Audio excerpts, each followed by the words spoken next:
If you thought I was loud in the last vid, you have no idea what you're in for. Who else you got? You got...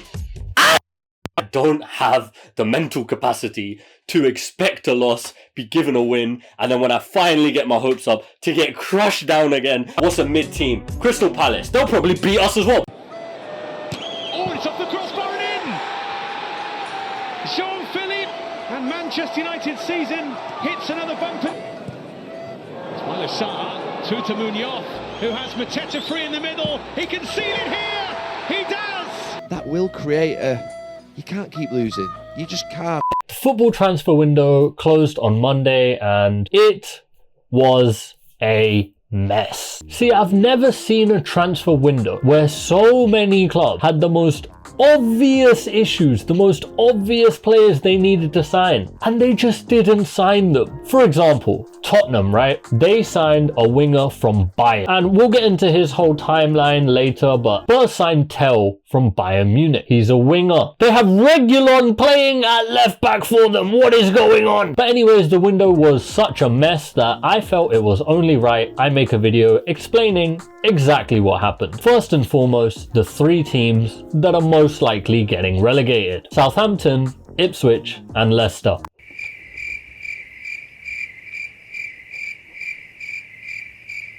Yeah, I got nothing to say. They didn't really sign anyone. Like, you know what it is with these teams? They're kind of like that annoying friend that hangs out with the group and you can't really get rid of them because you're like, you know their mum. So you know that if you ditch this guy, their mum's going to tell your mum and you're going to get a different level of beating. But to be honest though, I do feel really sorry for Ruud van Nistelrooy. You know, he's one of the goats of my club and he has just not been given the tools for that job whatsoever. So can we please get a moment of silence for Ruud van Nistelrooy's managerial career.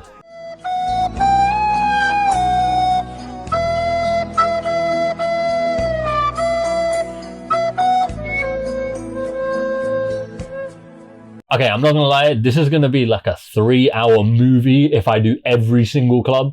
So from now on, I'm just gonna stick with like the big names and the big news, just to make it a bit quicker. Welcome everyone to what I like to call the tale of Tell. Matthias Tell. Matthias Tell. Matthias Tell. Matthias Tell. Tell. Tell. Tell. Tell. Tell. Tell. Tell me why. Tell me why this man Tell spent the whole week on my TV. So anyway, Spurs put in a bid for this Tell guy to buy him. Now, that's a key detail. Remember that. Tell then goes around saying publicly, and I need to stress this, publicly, that he wants to leave Bayern Munich. So it looks like the deal is set in stone. It even gets to the point where the spawn of Satan himself, Daniel Levy, travels to Munich to finish the deal. There is absolutely no way that this transfer is not going to happen. It was at this moment that he knew. He fucked up. How can you be so bad at your job that you personally scare off players?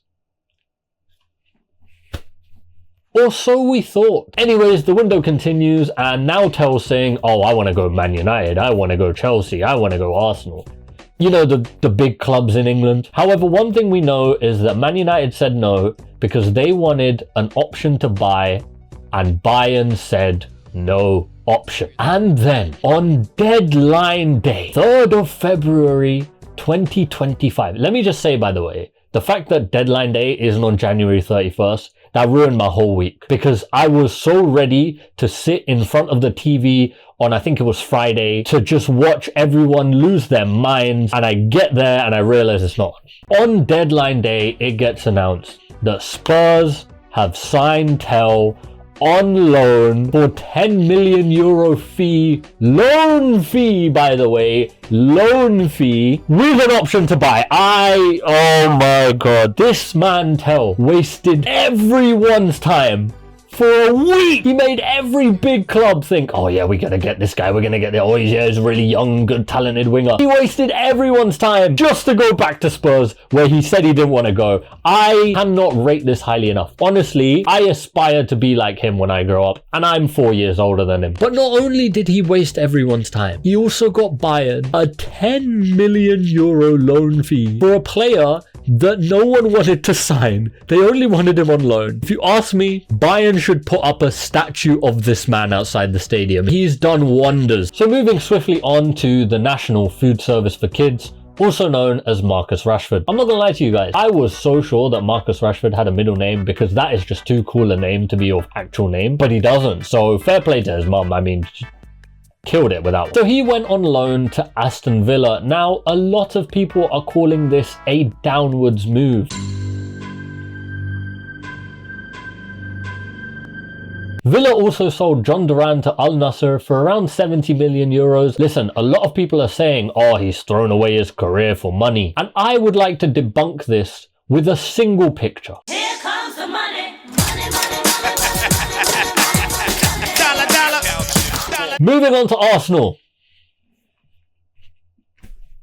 They signed no one, meaning that their striker for the rest of the season is a German donkey who isn't even a striker. Now, this one really hurts because I cannot understand for the life of me why they didn't sign a striker in the season which they have such a good chance of winning the league. Wouldn't sign a striker which would literally solve all of their problems, and because of these idiots at Arsenal, Liverpool are gonna match Man United's title records. This is now hell. Chelsea, they're just a bit boring, to be honest with you. They're very, very boring. The only thing they really did was they sold João Felix on loan to AC Milan after giving him a 7-year contract less than 2 years ago. Yeah, I can't lie, that's a generational stinker. City keep cheating and just doing whatever they want, so I'm not even going to give them airtime because we all know Pep probably watches these videos after his whole life fell apart.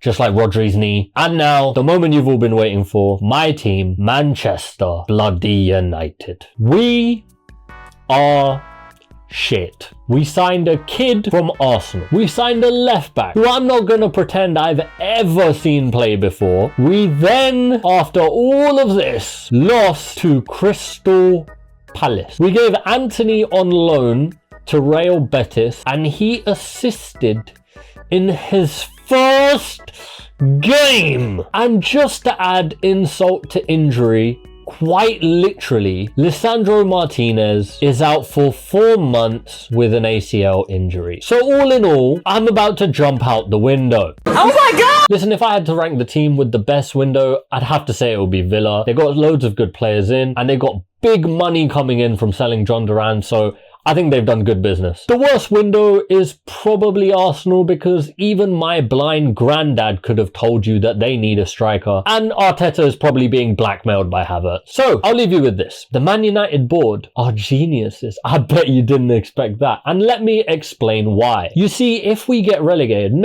let me rephrase that. When we get relegated, we'll go down to the championship. We'll be the best team in there. We'll win the league. And guess what? That's another league title, which means Liverpool have less than us.